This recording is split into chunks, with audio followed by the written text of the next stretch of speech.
Dean Peer, Mr. Bell, members of the faculty and members of the student body of this great institution of learning, ladies and gentlemen.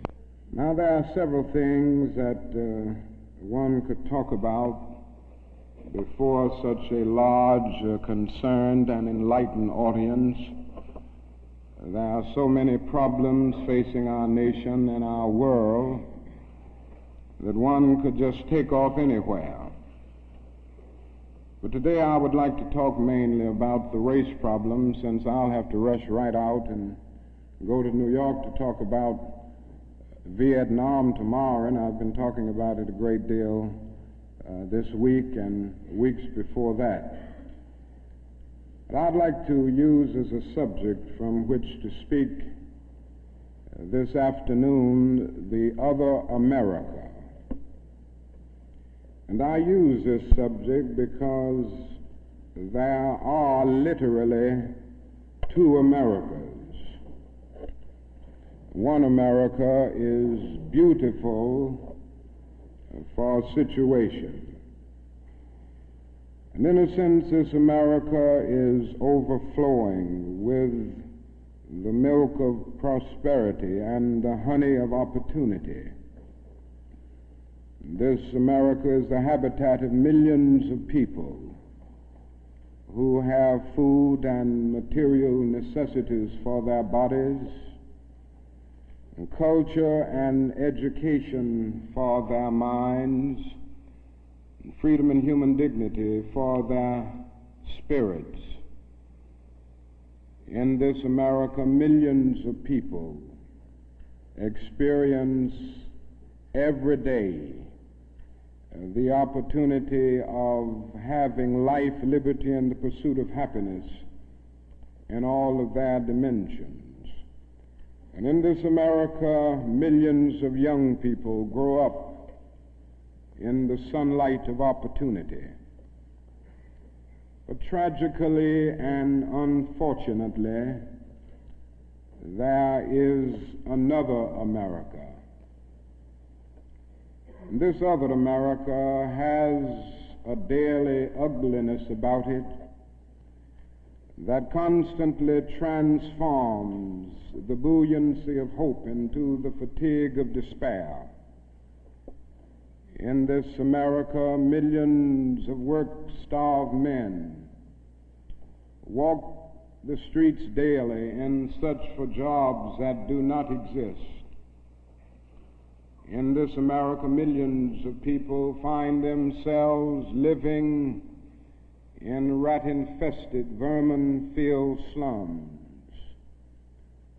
In this America, people are poor by the millions, and they find themselves perishing on a lonely island of poverty in the midst of a vast ocean of material prosperity. In a sense, the greatest tragedy of this other America is what it does to little children.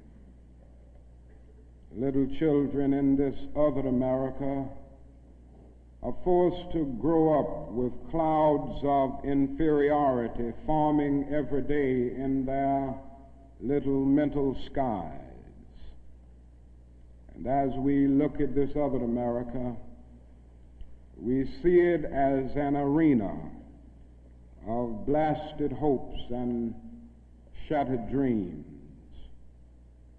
Many people of various backgrounds live in this other America. Some are Mexican Americans, some are Puerto Ricans, some are Indians, some happen to be from other groups. Millions of them are Appalachian whites. Probably the largest group in this other America, in proportion to its size in the population, is the American Negro. The American Negro finds himself living in a triple ghetto, a ghetto of race, a ghetto of poverty, a ghetto is to deal with this problem of the two Americas. We are seeking to make America one nation, indivisible, with liberty and justice for all. Now let me say that the struggle for civil rights, or the struggle to make these two Americas one America, is much more difficult today than it was 5 or 10 years ago. For about a decade or maybe 12 years, we struggled all across the South in glorious struggles to get rid of legal, overt segregation and all of the humiliation that surrounded that system of segregation.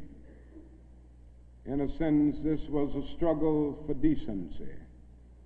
We could not go to a lunch counter in so many instances and get a hamburger or a cup of coffee. We could not make use of public accommodations.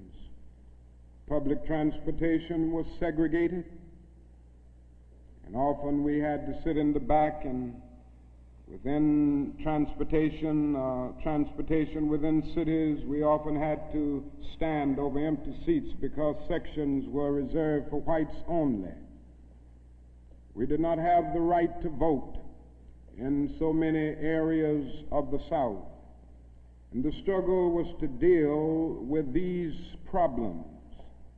Now, certainly they were difficult problems. They were humiliating conditions. And by the thousands, we protested these conditions. We made it clear that it was ultimately more honorable to accept jail cell experiences than to accept segregation and humiliation. By the thousands, students and adults decided to sit in at segregated lunch counters to protest conditions there. And when they were sitting at those lunch counters, they were in reality standing up for the best in the American dream and seeking to take the whole nation back to those great wells of democracy which were dug deep by the founding fathers in the formulation of the Constitution and the Declaration of Independence. Many things were gained as a result of these years of struggle. In 1964, the Civil Rights Bill came into being after the Birmingham movement, which did a great deal to subpoena the conscience of a large segment of the nation to appear before the judgment seat of morality on the whole question of civil rights. After the Selma movement in 1965, we were able to get a voting rights bill. Now, all of these things represented strides, but we must see that the struggle today is much more difficult. It's more difficult today because we are struggling now for genuine equality. And it's much easier to integrate a lunch counter than it is to guarantee a livable income and a good, solid job. It's much easier to guarantee the right to vote than it is to guarantee the right to live in sanitary, decent housing conditions. It is much easier to integrate a public park than it is to make genuine, quality, integrated education a reality. And so today we are struggling for something which says we demand genuine equality. It's not merely a struggle against extremist behavior toward Negroes. And I'm convinced that many of the very people who supported us in the struggle in the South are not willing to go all the way now.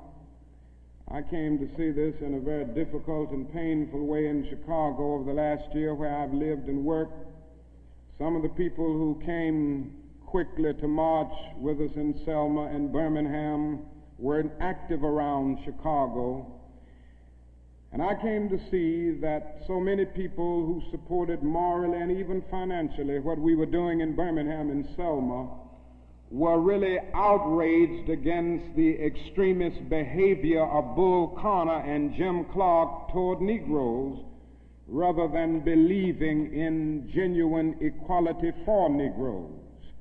And I think this is what we've got to see now, and this is what makes the struggle much more difficult.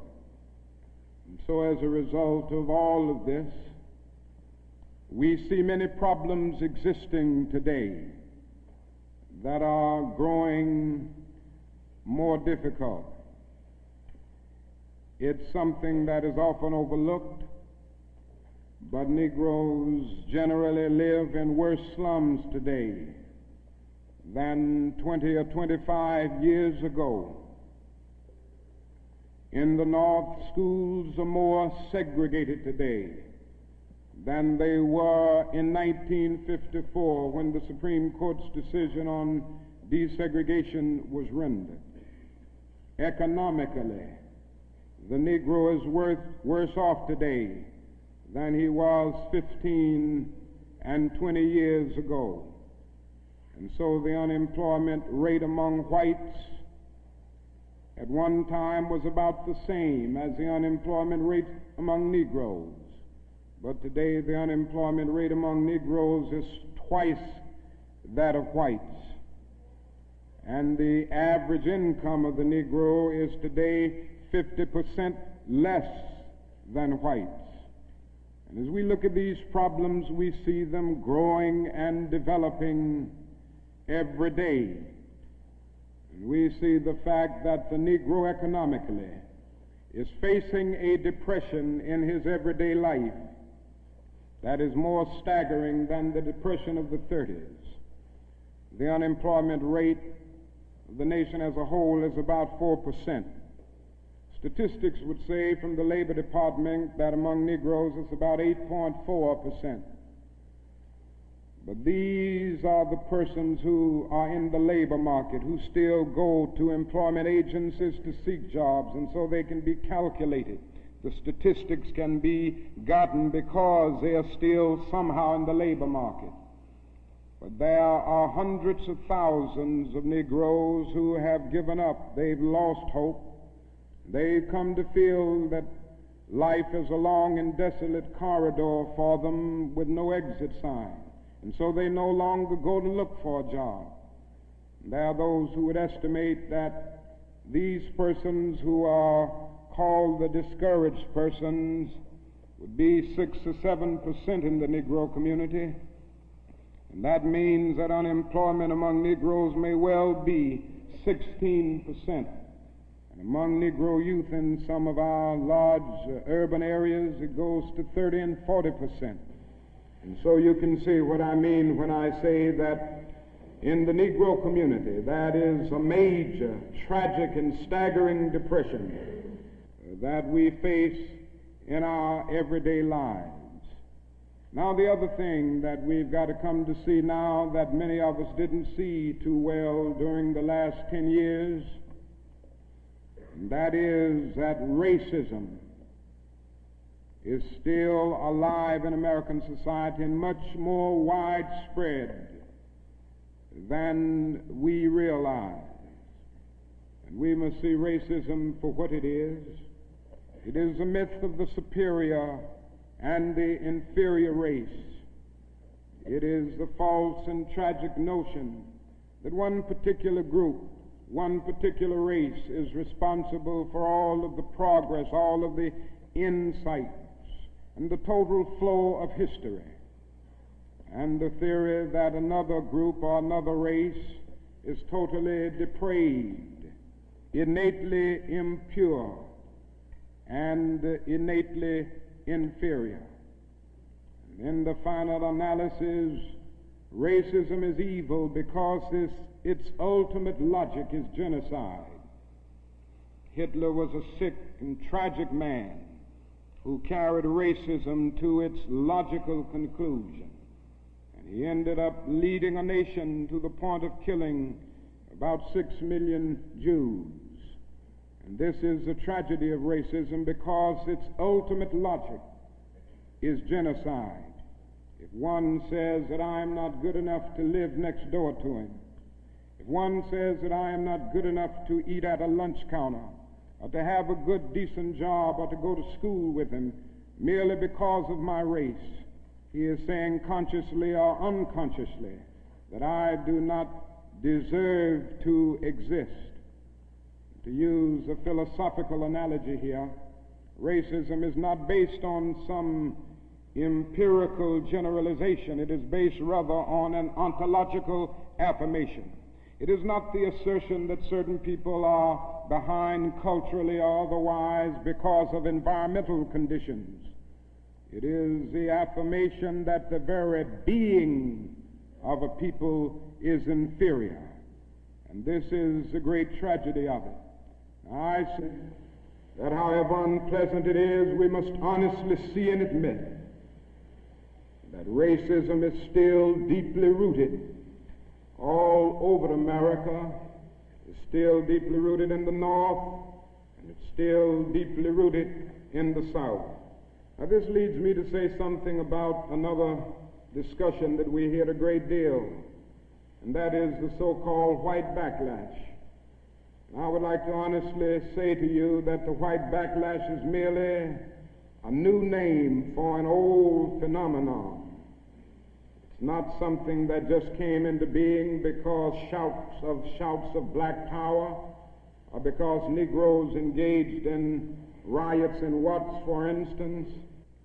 The fact is that the state of California voted a fair housing bill out of existence before anybody shouted black power, or before anybody rioted in Watts. It may well be that shouts of black power and riots in Watts and the Harlems and the other areas are the consequences of the white backlash rather than the cause of them. What it is necessary to see is that there has never been a single solid, monistic, determined commitment on the part of the vast majority of white Americans, the whole question of civil rights and on the whole question of racial equality. This is something that truth impels all men of goodwill to admit. It is said on the Statue of Liberty that America is the home of exiles. But it doesn't take us long to realize that America has been the home of its white exiles from Europe. But it has not evinced the same kind of maternal care and concern for its black exiles from Africa. And it is no wonder that in one of his sorrow songs, a Negro could sing out, "Sometimes I feel like a motherless child." What great estrangement, what great sense of rejection caused the people to emerge with such a metaphor as they looked over their lives. What I'm trying to get across is that our nation has constantly taken a positive step forward on the question of racial justice and racial equality. But over and over again at the same time, it made certain backward steps.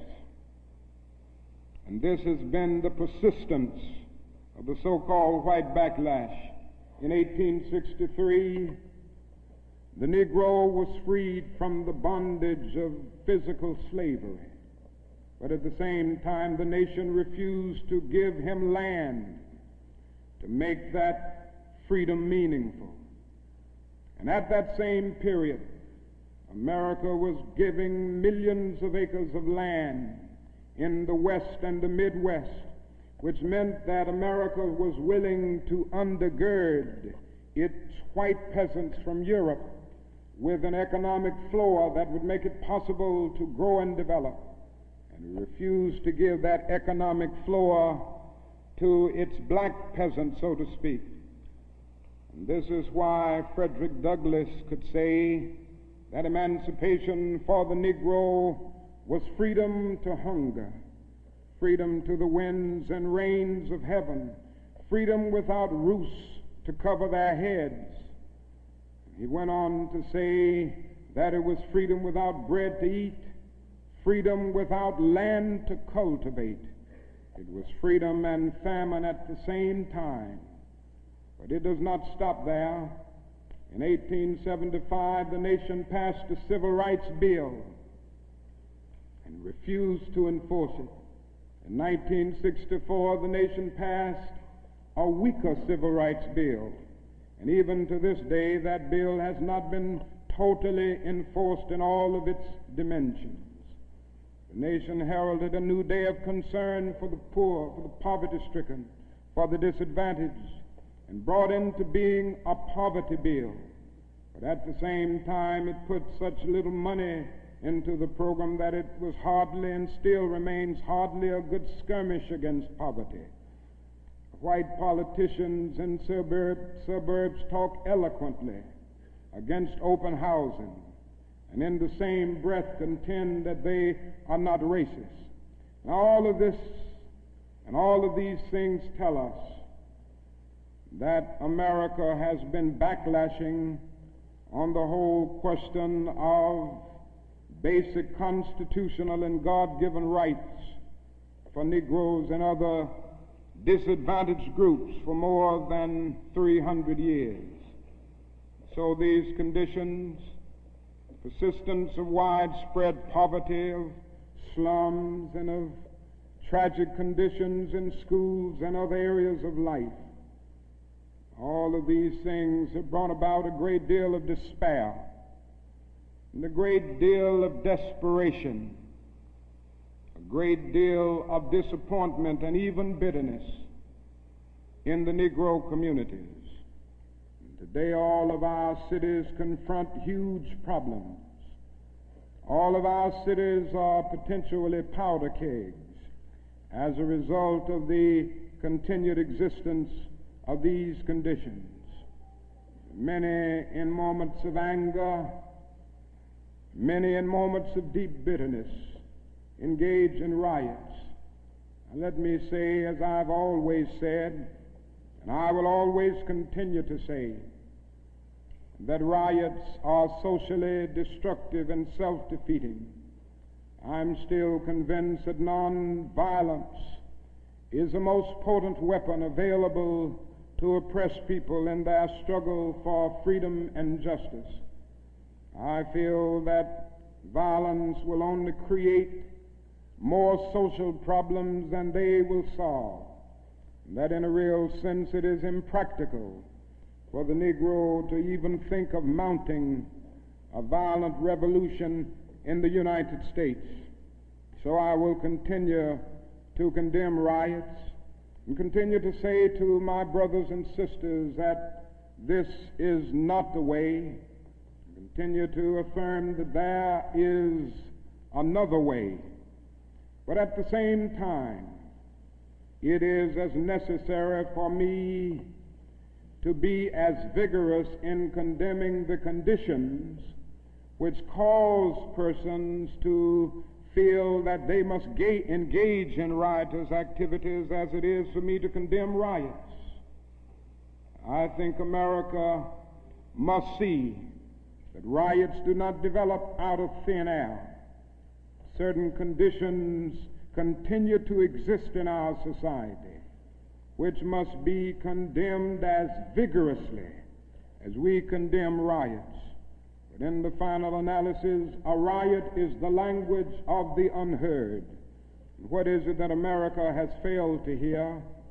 It has failed to hear that the plight of the Negro poor has worsened over the last few years.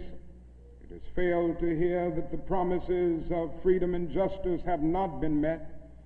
And it has failed to hear that large segments of white society are more concerned about tranquility and the status quo than about justice, equality, and humanity.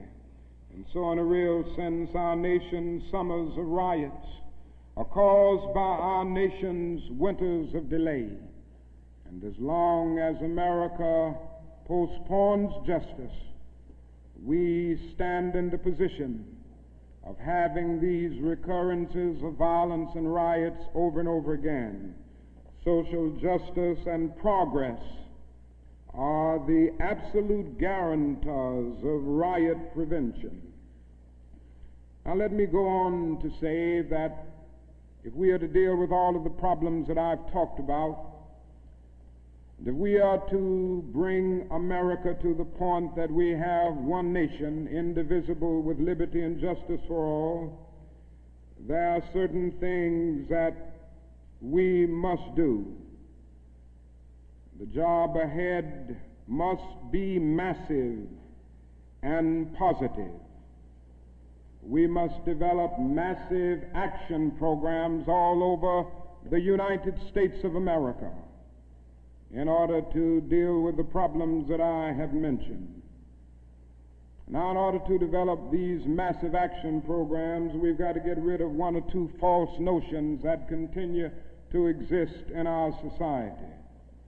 One is the notion that only time can solve the problem of racial injustice. I'm sure you've heard this idea.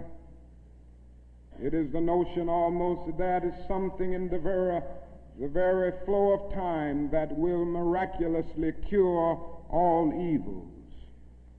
And I've heard this over and over again. There are those, and they're often sincere people, who say to Negroes and their allies in the white community that we should slow up and just be nice and patient and continue to pray, and in 100 or 200 years the problem will work itself out, because only time can solve the problem. I think that is an answer to that myth, and it is that time is neutral. It can be used either constructively or destructively.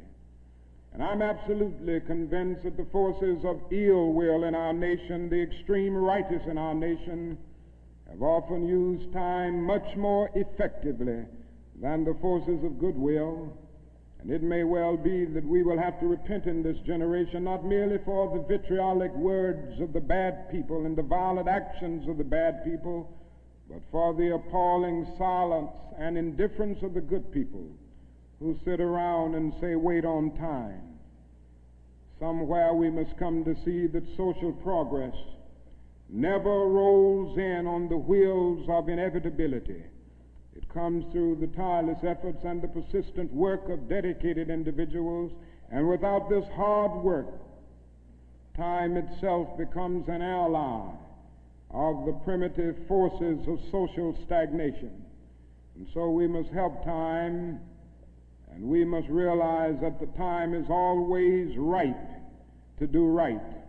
Now there's another notion that gets out. It's around everywhere. It's in the South, it's in the North, it's in California, and all over our nation. It's the notion that legislation can't solve the problem. It can't do anything in this area. And those who project this argument contend that you've got to change the heart, and that you can't change the heart through legislation. Now, I would be the first one to say that there is real need for a lot of heart changing in our country, and I believe in changing the heart. I preach about it. I believe in the need for conversion in many instances, and regeneration, to use theological terms.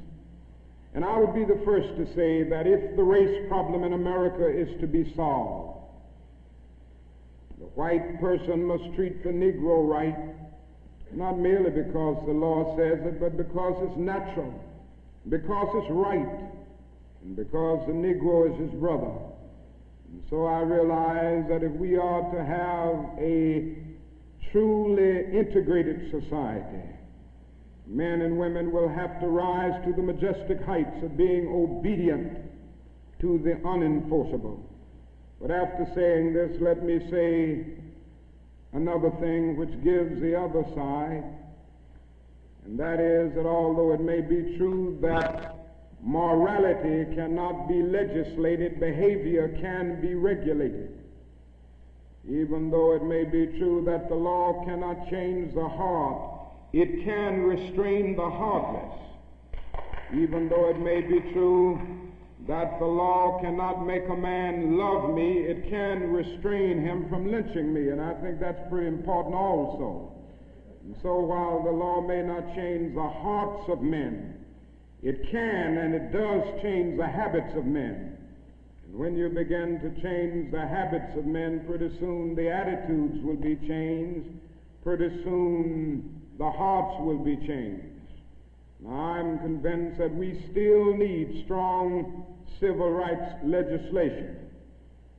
And there's a bill before Congress right now to have a national federal open housing bill, a federal law declaring discrimination in housing unconstitutional, and also a bill to make the administration of justice real all over our country. Now, nobody can doubt the need for this. Nobody can doubt the need if he thinks about the fact that since 1963, some 58 Negroes and white civil rights workers have been brutally murdered in the state of Mississippi alone. And not a single person has been convicted for these dastardly crimes. There have been some indictments, but no one has been convicted. And so there is a need for the whole question of the administration of justice. There is a need for fair housing laws all over our country. And it is tragic indeed that Congress last year allowed this bill to die. And that bill died in Congress. A bit of democracy died, a bit of our commitment to justice died. And if it happens again in this session of Congress, a greater degree of our commitment to democratic principles will die. And I can see no more dangerous trend in our country than the constant developing of predominantly Negro central cities ringed by white suburbs. This is only inviting social disaster. And the only way this problem will be solved is by the nation taking a strong stand and by state governments taking a strong stand against housing segregation and against discrimination in all of these areas. Now, there's another thing that I'd like to mention as I talk about the Massive Action Program, and time will not permit me to go into specific programmatic action to any great degree. But it must be realized now that the Negro cannot solve the problems by himself. There again, there are those who always say to Negroes, why don't you do something for yourself? Why don't you lift yourselves by your own bootstraps? And we hear this over and over again. Now, certainly, there are many things that we must do for ourselves and that only we can do for ourselves. Certainly, we must develop within a sense of dignity and self-respect that nobody else can give us, a sense of manhood, a sense of personhood, a sense of not being ashamed of our heritage, not being ashamed of our color. It was wrong and tragic that the Negro ever allowed himself to be ashamed of the fact that he was black, or ashamed of the fact that his ancestral home was Africa. And so there's a great deal that the Negro can do to develop self-respect. There's a great deal that the Negro must do and can do to amass political and economic power within his own community and by using his own resources. And so we must do certain things for ourselves, but this must not negate the fact and cause the nation to overlook the fact that the Negro cannot solve the problem himself. A man was on the plane with me some weeks ago, and he came and talked with me, and he said, the problem, Dr. King, that I see with what you all are doing is that every time I see you and other Negroes, you are protesting, and you aren't doing anything for yourselves. And he went on to tell me that he was very poor at one time, and he was able to make it by doing something for himself. Why don't you teach your people, he said, to lift themselves by their own bootstraps. And then he went on to say other groups face disadvantages, the Irish, the Italians, and he went down the line. And I said to him that it does not help the Negro, it only deepens his frustration for unfeeling and sensitive people to say to him that other ethnic groups who migrated or were immigrants to this country just 100 years ago or so have gotten beyond him, and he came here some 344 years ago. And I went on to remind him that the Negro came to this country involuntarily in chains, while others came voluntarily. I went on to remind him that no other racial group has been a slave on American soil. I went on to remind him that the other problem that we have faced over the years is that the society placed a stigma on the color of the Negro, on the color of his skin, because he was black. Doors were closed to him that were not closed to other groups.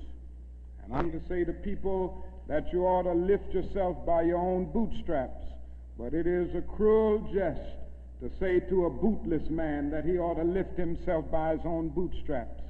And the fact is that millions of Negroes, as a result of centuries of denial and neglect, have been left bootless, and they find themselves impoverished aliens in this affluent society.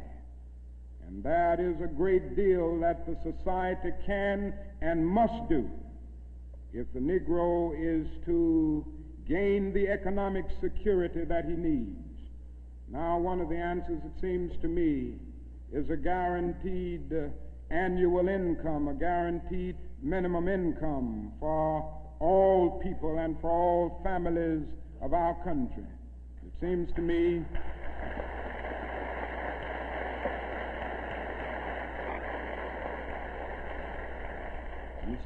that the civil rights movement must now begin to organize for the guaranteed annual income, begin to organize people all over our country and mobilize forces so that we can bring to the attention of our nation this need and this something which I believe will go a long, long way toward dealing with the Negro's economic problem and the economic problem with many other poor people confronting our nation. Now, I said I wasn't going to talk about Vietnam, but I can't make a speech without mentioning some of the problems that we face there, because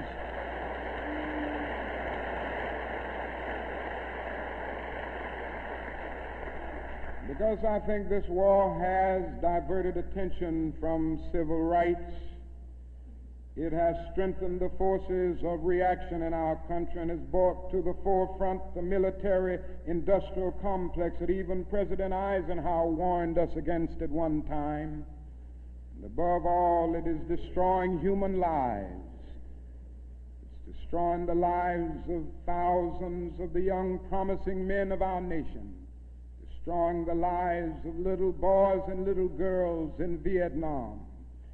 But one of the greatest things that this war is doing to us in civil rights is that it is allowing the great society to be shot down on the battlefields of Vietnam every day. And I submit this afternoon that we can end poverty in the United States. Our nation has the resources to do it. The national gross product of America will rise to the astounding figure of some $7 this year. We have the resources. The question is whether the nation has the will. And I submit that if we can spend $5 billion a year to fight an ill-considered war in Vietnam and $20 billion to put a man on the moon, our nation can spend billions of dollars on their own 2 feet right here on earth.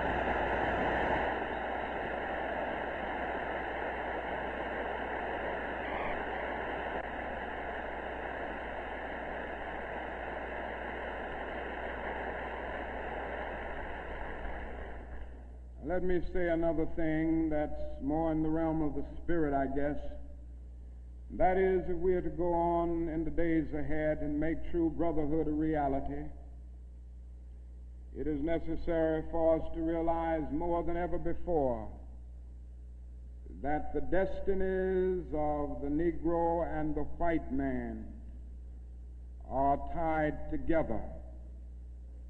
Now, there's still a lot of people who don't realize this. The racists still don't realize this.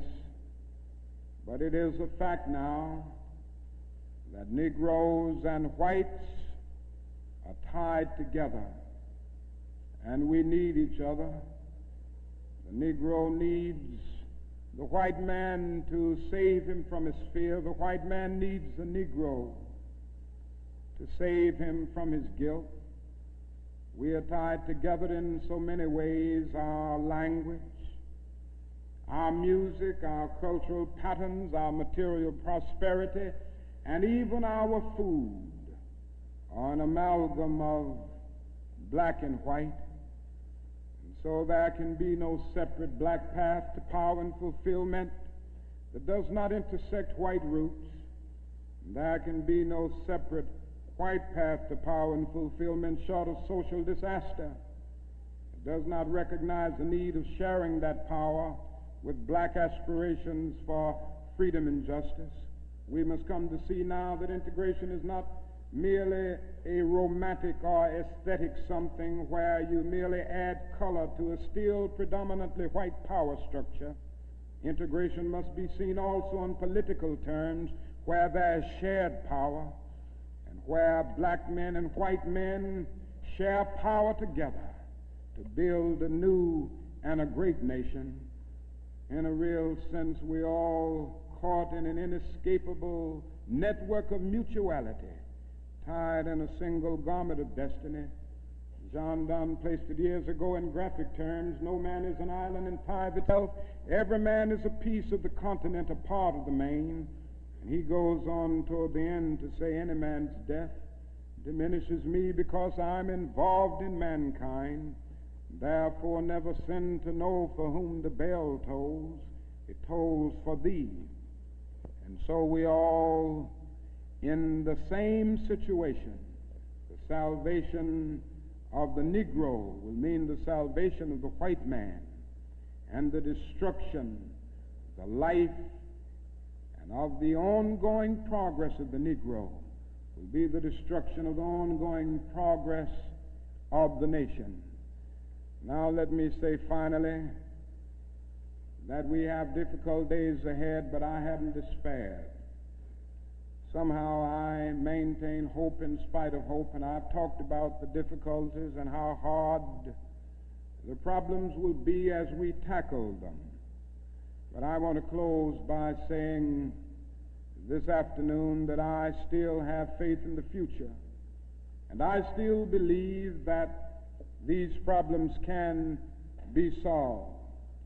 And so I will not join anyone who will say that we still can't develop a coalition of conscience. I realize and understand the discontent and the agony and the disappointment and even the bitterness of those who feel that whites in America cannot be trusted. And I would be the first to say that there are all too many who are still guided by the racist ethos.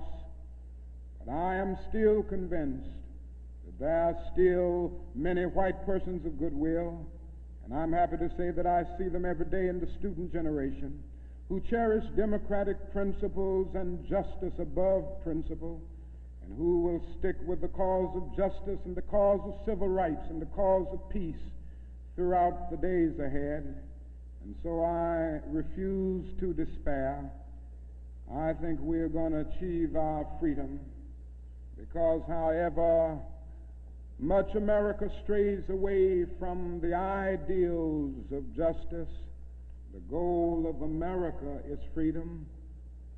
Abused and scorned though we may be, our destiny is tied up in the destiny of America. Before the Pilgrim Fathers landed at Plymouth, we were here. Before Jefferson etched across the pages of history the majestic words of the Declaration of Independence, we were here. before the beautiful words of the Star-Spangled Banner were written, we were here. And for more than 2 centuries, our forebears labored here without wages. They made cotton king. They built the homes of their masters in the midst of the most humiliating and oppressive conditions.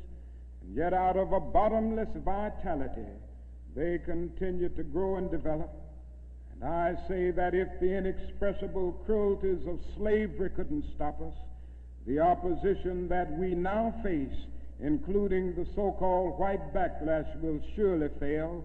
We're going to win our freedom, because both the sacred head of our nation and the eternal will of the Almighty God are embodied in our echoing demands. And so I can still sing, we shall overcome. We shall overcome because the arc of the moral universe is long, but it bends toward justice. We shall overcome because Carlyle is right. No lie can live forever. We shall overcome because William Cullen Bryant is right. Truth-crushed earth will rise again. We shall overcome because James Russell Lowell is right. Truth forever on the scaffold, wrong forever on the throne. Yet that scaffold sways the future. With faith, we will be able to hew out of the mounting of despair a stone of hope. With this faith, we will be able to transform the jangling discords of our nation into a beautiful symphony of brotherhood. With this faith, we will be able to speed up the day when all of God's children, black men and white men, Jews and Gentiles, Protestants and Catholics, will be able to join hands and live together as brothers and sisters all over this great nation. That will be a great day. That will be a great tomorrow. In the word, to speak symbolically, that will be the day when the morning stars will sing together and the sons of God will shout for joy. Thank you.